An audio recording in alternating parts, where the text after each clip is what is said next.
Greetings and welcome to America in Focus, powered by the Center Square. I am Dan McCaleb, Executive Editor of the Center Square Newswire service. Joining me today is Casey Harper, the Center Square's Washington, D.C. Bureau Chief. How are things on this lovely Friday, Casey? Things are good, Dan. Just living the dream, doing my dream job for my dream boss. What about you? Living the dream just like you, Casey. Oh, great. Got some more big news to talk about. The Republican-controlled House's investigation into President Joe Biden and his son's business dealings overseas is ramping up. You wrote about it at thecentersquare.com. Even as former President Donald Trump faces his own legal issues, President Biden isn't necessarily out of the woods here, is he? No, I think he's going deeper into the woods as the Oversight Committee releases more and more documents. You know, they've released, if you've been following this at thecentersquare.com or this podcast, you remember that, they've released witness testimony from Devin Archer, who is a longtime friend and associate of Hunter Biden, which showed that, or according to this testimony, then Vice President Biden would speak to Hunter Biden, his son, on speakerphone when Hunter Biden was in the room with all his, business associates who he was cutting all kinds of deals with. And now they've also released bank records, which kind of back up allegations that the Biden family and associates via, about 20 shell companies were receiving about $20 million from entities in Ukraine, in Romania, China, Russia, which of course you don't have to have a foreign policy master's to know that those are adversarial, some adversarial nations, or some even nations known for corruption. And so that's just a really interesting development there. And so that has turned up the heat on Biden. Of course, the heat has turned up on Trump as well, which, because of his fourth indictment, this one out of Georgia. So he has 4 indictments, but the evidence continues to pile up. And I think Biden is feeling the heat. It seems like he might be distancing himself from his son a little bit. At least that's what, if you read the reporting about that, that's kind of the general sense in D.C. that Biden might be distancing himself from his son a little bit. Now, Biden has claimed that there's, quote, an absolute wall between his family's foreign business dealings and him as vice president, and he's really dismissed any allegations that he was involved in these kinds of deals. But now, in this latest update, the House Oversight Committee Republican leadership is demanding basically the records from that the federal government keeps from Biden's time as vice president to see who he was emailing, how much he was emailing his son. And there's been some things that were redacted, and they want to say, hey, we need unredacted copies of some of this communication over email, calls with, then Ukrainian President Petro Poroshenko. So I think there's a lot more to be dug up here, Dan, and I don't think that's good news for Biden.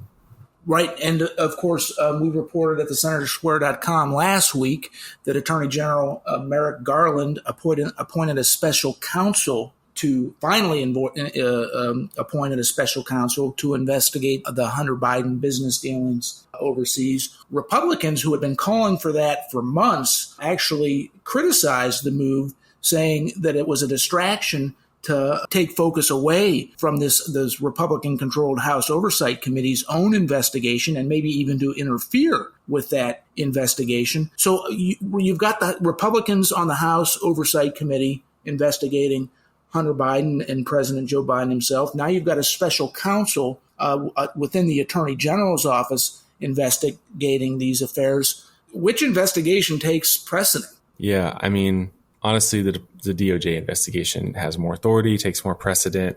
A special counsel is always going to have more authority and more money than any more partisan, congressional committee. But what the DOJ doesn't have on this issue that is a track record, really, because the House Oversight Committee has released more documents, broken more news on this case by far than anyone. And this case, I think in the minds of most Republicans, this case would have died a long time ago. And this investigation would be dead in the water if it weren't for the congressional investigation continuing to turn up documents that the Department of Justice just seems kind of uninterested in, or at least unwilling to talk about. And we also know from a couple IRS whistleblowers that testified before Congress earlier this month, I believe, and they said that the Department of Justice, according to them, interfered on behalf of Hunter Biden and pretty heavily to make him get charged with less or get lesser charges, and for certain evidence to not be turned up.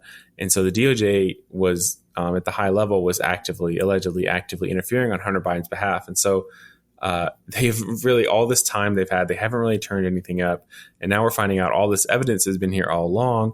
And now we have testimony that actually the high levels of the DOJ was protecting Hunter Biden, which makes sense because, it's the president's son, and the high levels of the DOJ are appointed by the president. They serve at the pleasure of the president. They're political appointees. And so, of course, all of this is playing out with the 2024 presidential election just about 15 months away. President Biden and former President Trump both facing these investigations. Of course, former President Trump has been indicted 4 separate times. So all of these legal things are playing out as those two appear, at least the way things stand now, to be heading toward a second showdown in 2024. It's going to make a fascinating election season.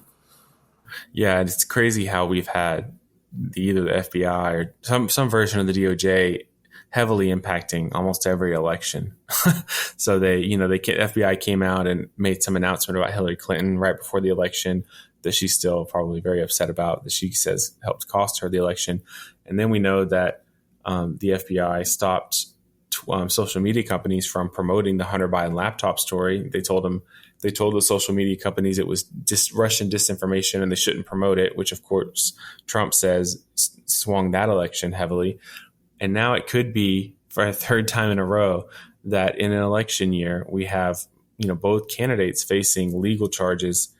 And you can imagine, Dan, some case example where someone is found guilty or a big press conference happens in October of 2024 that could significantly shift a close race.